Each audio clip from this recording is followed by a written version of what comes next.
With your permission, Mr. Speaker, I would like to answer questions 4 and 5 together. Firstly, I would just like to pay tribute to our fantastic NHS and all the frontline vaccinators, our volunteers, armed forces, local authorities and all those working on the vaccine deployment programme.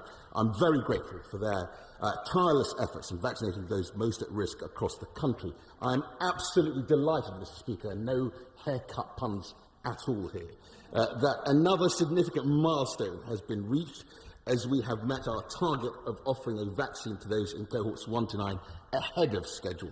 Over 32 million people have had their first dose and more than 7.6 million have had their second dose. We are making phenomenal progress, but we continue to remain focused on ensuring no one gets left behind.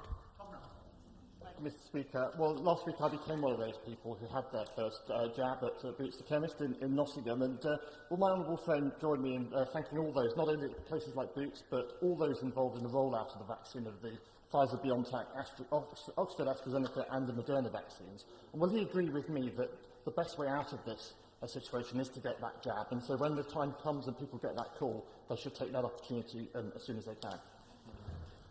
I'm grateful to my honourable friend. I would absolutely agree with him. Thank Boots the Chemist in their frontline capability, but also in their distribution arm as well, which has helped us distribute both Pfizer-BioNTech and AstraZeneca and now Moderna. And I absolutely agree with my honourable friend that when you get the call, please come forward and have your jab. Let's go to Elliot Colburn. Elliot. Thank you, Mr. Speaker, and I welcome today's news that the over 45s are being invited to receive their first dose of the vaccine, and I thank everyone in Carshalton and Warrington involved in the rollout. I recently held a vaccine roundtable with NHS leaders in Carshalton and Warrington to encourage everyone, including ethnic minority groups, to come forward and get the vaccine when their time comes. So could my right honourable friend update the House on what steps the government is taking to work with community leaders and others to ensure that every part of our community comes forward and gets the vaccine? I'm grateful to my honourable friend. I would echo the comments that he makes about the incredible work happening across the London Borough of Sutton, and to thank him for his work in promoting the vaccine. According to the latest NHS figures, almost 90,000 individuals have had their first dose of COVID-19 vaccine in Sutton.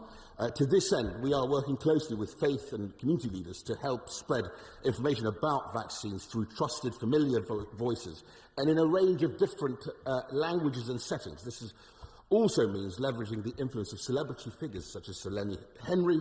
It's a very powerful and incredibly moving call to action letter and video to Black and Afro-Caribbean communities. Really important. We're also working to support the vaccine programme over important religious observances. For example, Ramadan, which begins today. We are working with the Muslim community, Mr. Speaker, reiterating the verdict of Islamic scholars and key Muslim figures within the NHS that the vaccine does not break the fast and is permissible. So come and get your vaccine. Substantive